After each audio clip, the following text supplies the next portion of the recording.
sea, que eso tiene que quedarse o sea, es una reacción lógica, humana, pero tiene que quedarse donde tiene que quedarse. Y yo tenía muy claro que no quería que se reflejase de ninguna manera eso en el libro, porque en el lector puede resultar, bueno, contraproducente. Y hablábamos justo de eso ahora mismo, y yo era algo que tenía muy claro en este libro, que yo no quería reflexionar ni opinar de ninguna manera, sino que quería exponer unos hechos que ya son suficientemente fuertes por sí mismos. Y una vez expuestos los hechos, tan rocambolescos, tan increíbles, pues que sea el lector el que saque sus conclusiones y sus reflexiones y sus debates, y eso me parecía lo interesante. Yo creo que para quien lea el libro es añadir una preocupación a su vida, porque yo desde que he leído el libro ahora estoy pendiente de lo que le vaya a pasar al bueno de Pablo Ibar, porque realmente... Y es que él, claro, iba a decir personaje, que se me entienda, como es una persona de carne y hueso. Es decir, me resulta muy prodigioso su actitud y su entereza, ¿no? Porque cuando leía el libro pensaba en una serie de HBO, ¿has visto? De Night Of, que tiene ciertos paralelismos, pero el protagonista de Night Of al final logra que la justicia le haga justicia o redundancia, pero es demasiado tarde porque se ha convertido en un convicto, ¿eh? En una clase social, digámoslo así, que es la de convicto, mientras que Pablo Ibar ha luchado para no convertirse en eso, ¿no?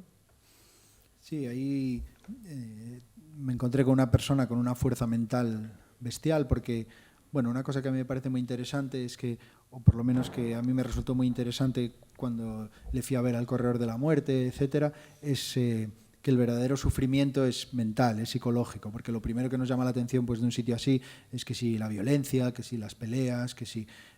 pero de pronto él te empieza a hablar de lo que supone, pues, estar privado de libertad, de pasar un día tras otro sin poder tomar ninguna decisión. Todos los días todos tomamos cientos de decisiones inconscientemente, y él allí pues lleva 24 años sin mover una silla o abrir o cerrar una puerta, no decide nada él. ¿Cómo afecta eso a la psicología de una persona? ¿Cómo afecta al inconsciente?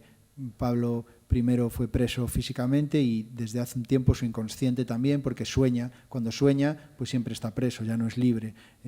Su inconsciente también ha comprendido que es preso. Y eso, pues, son cosas que a lo mejor no nos paramos tan a menudo a pensar o a explicar, y me resultaba muy interesante el poder reflejar qué hay en esa cabeza, y en este caso una persona con una fuerza mental enorme para poder seguir adelante pese a eso. Sí. El lapsus del personaje a mí me parece muy interesante, porque ¿en qué medida tú tienes cargo de conciencia cuando estás adentrándote en la intimidad de una persona de esa manera? Él te está entregando su intimidad a sabiendas de que tú la vas a colocar en un escaparate.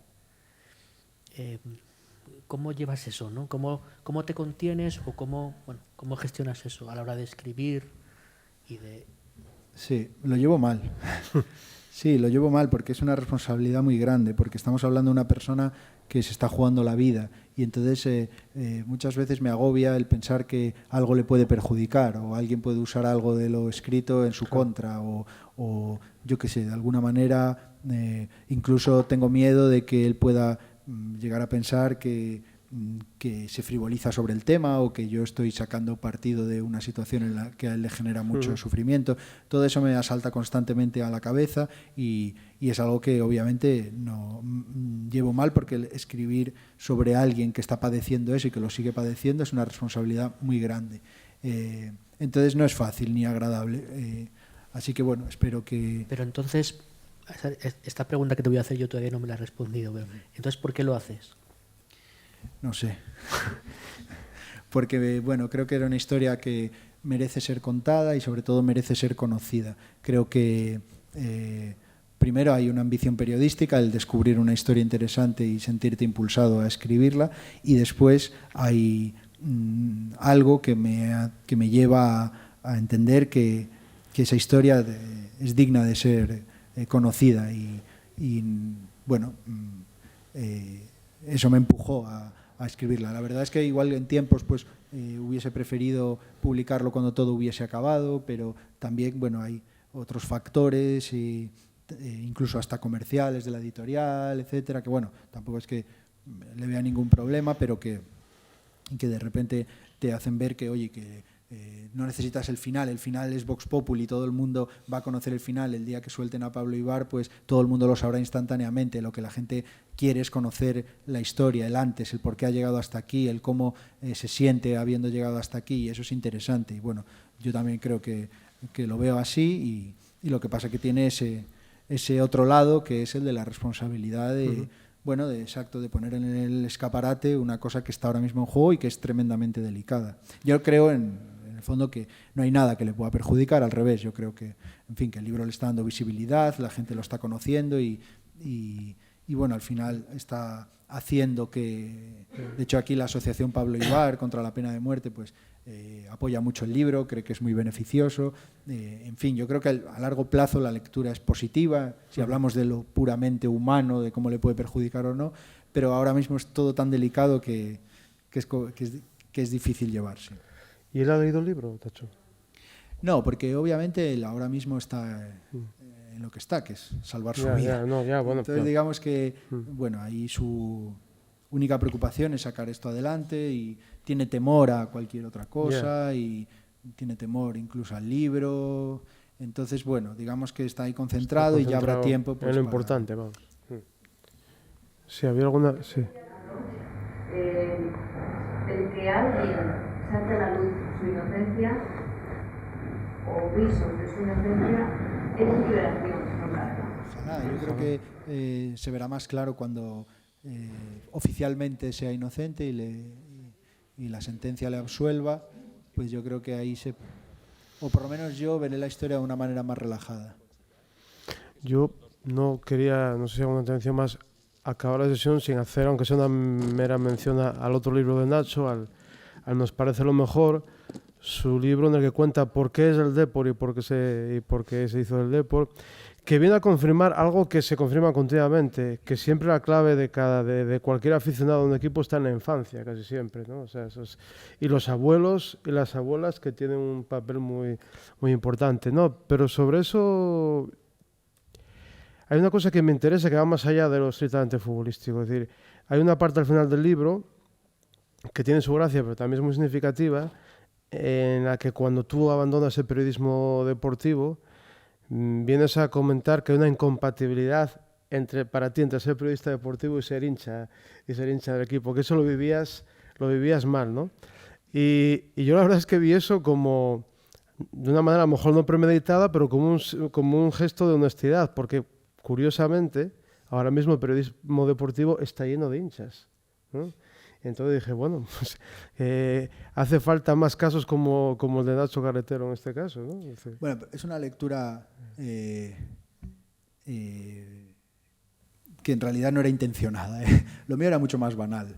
Lo mío era que cuando pues trabajaba en el Marca, que trabajé ahí un año en la delegación de Coruña, yo cubría el Depor y yo veía que mis amigos iban al estadio y a borrachos a ver el partido y yo tenía que currar. Y entonces eso me fastidiaba enormemente y comprendí que no podía ser periodista deportivo porque yo quería irme con mis amigos a ver el partido.